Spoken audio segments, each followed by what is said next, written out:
I'm very happy to be here. Today I will be talking about cancer screening, well, mainly non-attendance rather than attendance, determinants, barriers, and motivations, or what I like to call it, a surprisingly complicated journey from measuring to understanding. And as Tomáš said, I'm from Prague. I'm from the Department of Demography and Geodemography at the Charles University.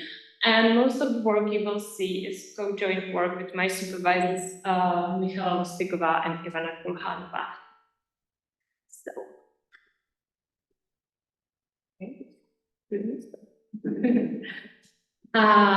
some acknowledgements in the I would like to mention the Federal Ministry of Education of Austria, who allowed me through the stipend to be here today and this month. And also the project, or most of the work, was supported by the grant agency of the Charles University and also by the Next Generation EU project, the Ministry of Education back at home. So a little bit of the background to what I'm doing. As you can see in the statistics, cervical cancer and breast cancer are still quite frequent in the population as causes of infertility and also as causes of mortality, even though it may seem that for cervical cancer the numbers are not as high as for the breast cancer. It is still an important cancer cause, especially because it can be prevented by so many prevention mechanisms, for example, the HPV vaccination and early detection, and is highly treatable, as well as breast cancer if caught early. So what can we do about it? Well, my work is mainly concerning cancer screening, and cancer screening, here you can see the definition of what screening is basically that you're looking on supposedly healthy population, people who show no symptoms, and you're trying to screen them if the population is actually really healthy, or if there may be some precancerous signs, and therefore to find the disease early so it's you can treat it better. Thanks to the screening, we can prevent, and the numbers are like large intervals, we can prevent 40 to 90% of cervical cancer and 20 to 50% of breast cancer. The intervals are so large because there are many epidemiological studies on multiple populations, so each study concludes with different numbers. But as you can see, we can prevent about half of cancer deaths through screening. European Union is aware of this and suppose that there are some, or introduced some guidelines which European Union countries should follow in 2003. And they suggest that women should be screened by cervical cytology every 3 to 5 years, starting not earlier than 20 years, not later than 30 years, and continue until the age of 60. And they should be screened every 2 years from the age of 50 to 69 for breast cancer. These guidelines will change soon. Last September, there's been introduction of new guidelines, but there still haven't been implemented. So it's just the screening interval will be longer, and for the cervical cytology, they will change for the HPV testing. In Czechia, we do take these guidelines even more seriously than the EU recommends, and we do offer cervical cytology as a part of regular gynecology prevention examination from 15 years of age until the rest of the life, every single year. And we also do offer mammography every 2 years from the age of 45. So the screening is quite available. It's part of the health insurance, so every woman can attend quite easily. So in my research, I used mixed methods approach to actually look at the screening attendance and comparing Czech and European women and what are the screening rates, and also what are the determinants and barriers to screening. So this is the part one. And in the part one, we will have a look on how many women attend screening in Europe and if there are any inequalities in that. So this is a little bit of a background, what's happening in Europe, and I'm sorry that the table is so small, but there are many European countries, and as you can see, the programs are being implemented in very different ways among European countries. So the target age is very different in all the countries. The screening intervals are very different. The programs have been running for a different number of years, and sometimes they also have different means of the screening, and these are just the exceptions. So we had to kind of deal with this when trying to calculate the screening attendances among European countries. And we first divided the countries into two groups. The group 2, which you can see in the second column, is countries which have 5-year screening intervals in major or all part of the age groups, and in Malta, because Malta has still mainly opportunistic screening rather than the population-based screening. And the reason for that is in our data. So we are using the EHIS European Health Interview Survey data, which are self-reported interview data. And the question about cervical screening is, when was the last time you had cervical smear test? And women can choose from the options 1 year, 1 to 2 years, 2 to 3 years, more than 3 years, or never. So basically the countries which we've seen in the previous slide, which have like 5-year screening intervals, the only thing we can calculate with those is whether the women have ever been screened or never been screened. So that's why we divide the countries to groups like this. For the rest of the countries, we used up-to-date participation based on the country-specific screening intervals. So for example, Czechia, we used whether the woman attended in the past 12 months. And we do this because we want to mainly look on the ability of the woman to use the preventive care which is offered in the countries, rather than following European guidelines that don't have to be known to major population. So this is already a little bit of the results, and these are screening standardized participation rates by education. So the little cross thing is all women, and the rest of the symbols are by educational attainment. And as you can see, in some countries, the differences are not so high, and also the participation is very high in all of the groups, while in some other countries, the participation is still quite low. And this is a self-reported participation in screening, so this is already a little bit biased by... That's ever statistics. So these are basically ever in the group 2, and these are up to date, so according to the country's specifics. Because we weren't able to deal with those who have like 5-year interval or some other 7-year interval in any better way. So that.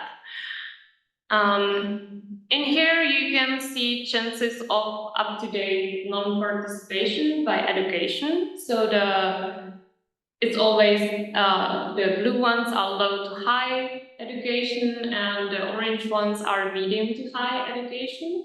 So how high are the chances you're going to be a non-attendee compared to high education? So as we could see, for example, in Sweden, the attendance rates are high, but the inequalities are still very high thanks to that, because the more educated women gain sort of advantage in screening, even though the whole country attendance is very high.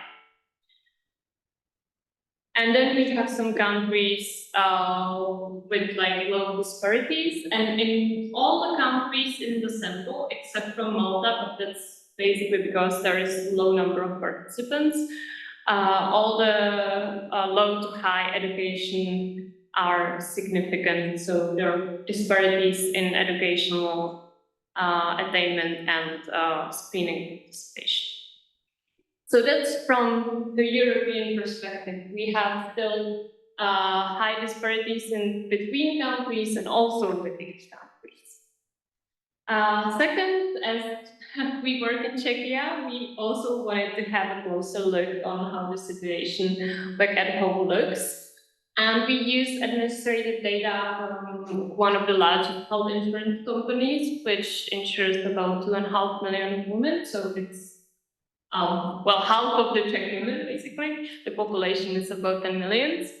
And we calculated standardized and age-specific attendance rates. And we also had a close look on regional attendance, which I will show later.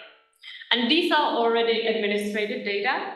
So these are not self-reported. And as you can see, the attendance is not like very high. It's about half of the women who attend in the recommended interval. That means every year or? For cervical screening, it means every year.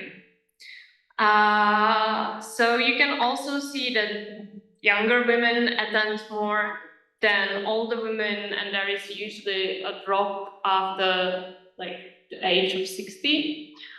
But what we think, because the attendance is slowly growing with time, we think that there might be actually more effect in this. And as now younger women are attending screening, we assume that these women will continue to attend screening in older ages as well, because they've been introduced to this when they were young, and they kind of perceive the prevention as something which is part of their life, rather than when the screening has been introduced for women who were already like for 65 or 70. So that's the assumption, but we are unable to get more data because, well, the system requirements, so that's like for the future work. And we also had a look on regional attendance.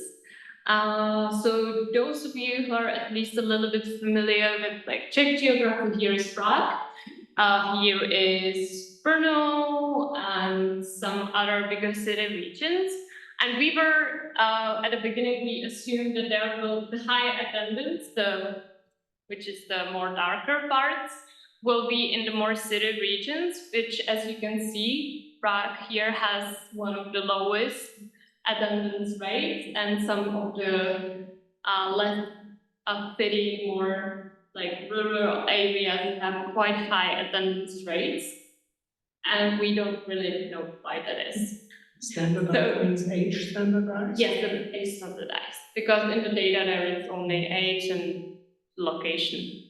So we do have some assumptions, but they are really just like really assumptions, and we don't actually know why this is happening. So if you have any suggestions, yeah. I'm curious, the insurance data that you're using, insurance, that insurance, is it a random sample population or a certain type of people? So we assume it's more or less random. Some very specific insurance companies just like work in like specific regions. For example, they do have like a mining insurance company, which is quite small, and people in that company would be insured somewhere in here.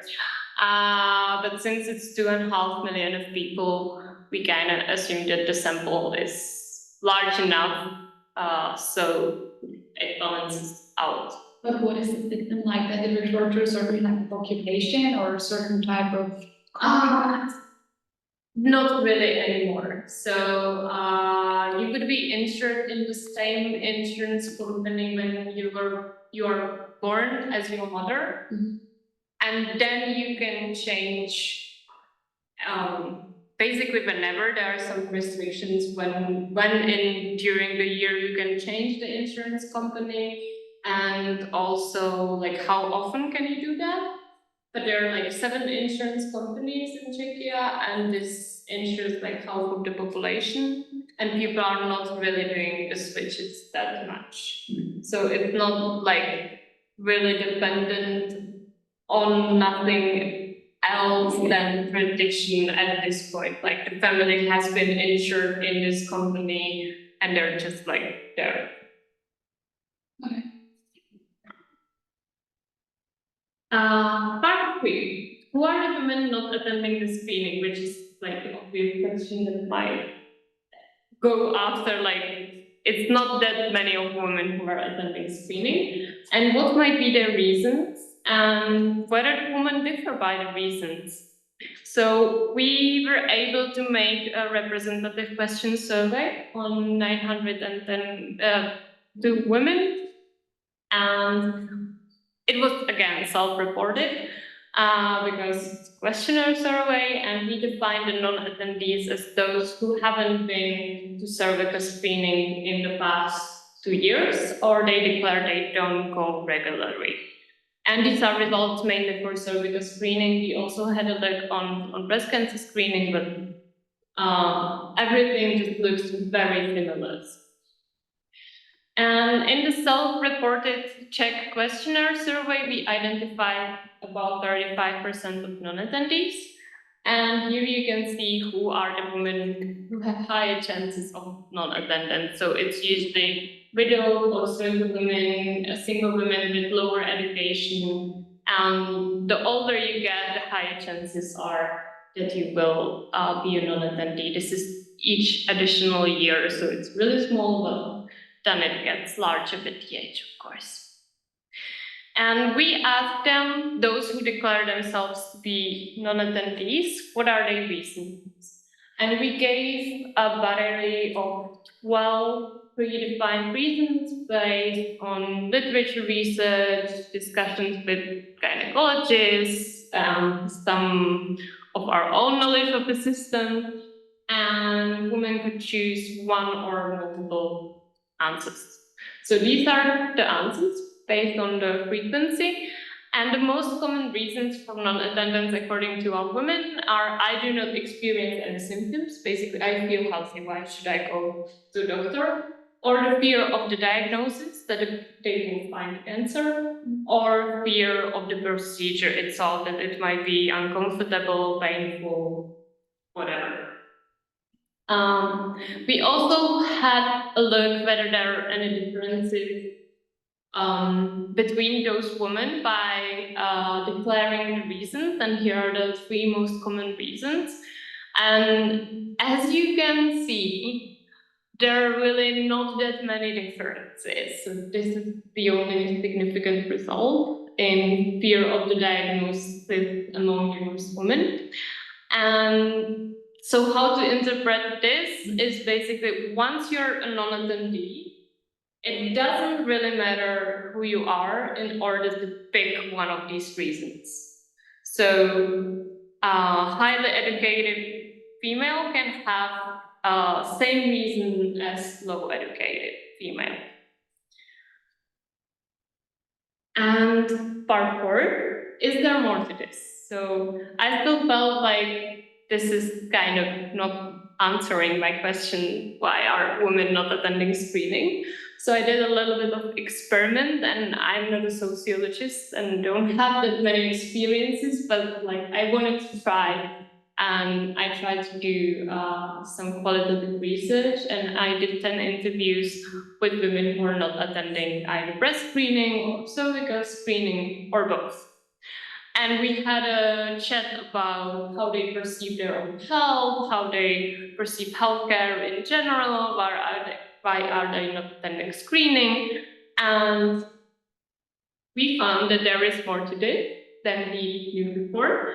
And these are the 5 main themes we have found in the interviews. So the first one is perceived risk of cancer and health lifestyle. And that basically correlates with the I don't feel any symptoms answer. Women often said that they think they have such a healthy lifestyle that there is no risk of cancer for them because they don't smoke, they don't drink, they eat healthily, they do sports, they don't have cancer in their families. Basically, the cancer doesn't concern them and they shouldn't be worried. So why to go to see a doctor if there is nothing wrong with them? The second one, which is probably quite obvious, is the health literacy and awareness. And this is all sorts of reasons that they've just been unaware that there is screening provided, or it's provided for their age group, or that actually that cancer can be treated if it's found. That was one of the reasons to more of like a holistic approach to health. This example of a lady who said like that the cervical and breast cancer and like female health problems are always connected just with the self-esteem. So if you're like mentally healthy, cancer doesn't concern you at all. And then this was like really interesting and which emerged in most of the interviews was some previous experience with healthcare and healthcare professionals. And as you can probably already assume, it's mainly the negative experience. And for some of the women in the sample, it was the first declared reason when I asked, why don't you go to the doctor? But for some women, it wasn't the first thing, but they kind of get to it later in the discussion, like saying, there is no doctor in my hometown, but actually I really needed to be a female doctor because I had like very negative experience with male doctor before and I just don't want to go. There was this lady who said like she had a very mean child general practitioner who was screaming at her because she wasn't thin. So these were like all sorts of negative experience with healthcare professionals, and those also include like administrative problems during healthcare or problems during childbirth, and not really the problems directly associated with screening. And then the rest of the barriers were like traditional barriers, so there is no doctor in the area, or the hours don't fit me, or things like that, and some personal traits that they just felt lazy to do the appointment, they always forget, and things like that. So this could be before the conclusion of everything, and there is a little time for commercial break. And as Tomáš said, we will celebrate 15 years of the young demographers. So please, if you still feel young in your heart, submit your work. If you, for some reason, don't tell your young in heart colleagues to submit their work for our conference, it's going to be a lot of fun as always. And it's in February, which is the worst time to go to Prague, so they will probably not miss on anything during the program because there is not much to see in February in Prague. And if you have any questions about that, just visit our webpage or ask me or send an email. Should say it's a fantastic time to go to Prague. Well, it's cheap and people who like snow. But the conference is really great, so they will not be disappointed. So for the conclusion from my research, we could see that there are still large differences between and within countries that may be caused by different staff, how the screening is organized in each country, how women are responsive, what's the health awareness and health literacy rate in the countries, and things like that. So there can be so many reasons. But in many countries, the attendance is still quite low, even though cancer prevention is being highly promoted in media and places like bus advertisements and basically everywhere. And there are differences also between attendees and non-attendees, which usually include age, marriage status, and mainly social inequalities, which we use education for. But as I said, once you're a non-attendee, you can have basically whichever reason, which doesn't actually have to be rational at all, or can be very rational as well. And the reasons for screening non-participation are quite complex, as you could see, and probably there is not an easy solution to this problem. Some of the, well, complex solutions, and I try to order them from the easiest one to like hardest to do. From research, we can see that, for example, in Czechia, it would help to switch from the opt-in to the opt-out invitation system. What is meant by that? Women back at home to get like a letter which says you should go to the screening, and that's it. So make your appointment at the doctor and go, which is the opt-in. The woman has to do some effort, which is for some people not really small effort, in order to get screened, while in some other countries with higher attendance, they do have an opt-out system. So the invitation also already comes with like, please come on Friday at 3. And the woman has to call the place, well, I'm not coming, and they either offer a different date and time, or they try to explain like they should go if they don't want to go there. Second thing, which is like already pretty hard, is training healthcare professionals in communication and explaining how to explain to people that cancer is treatable if caught early, that they should care about their own health, and that includes like all sorts of healthcare professionals, but considering the system and restrictions and the hours of the doctors, it's obviously like pretty hard to do.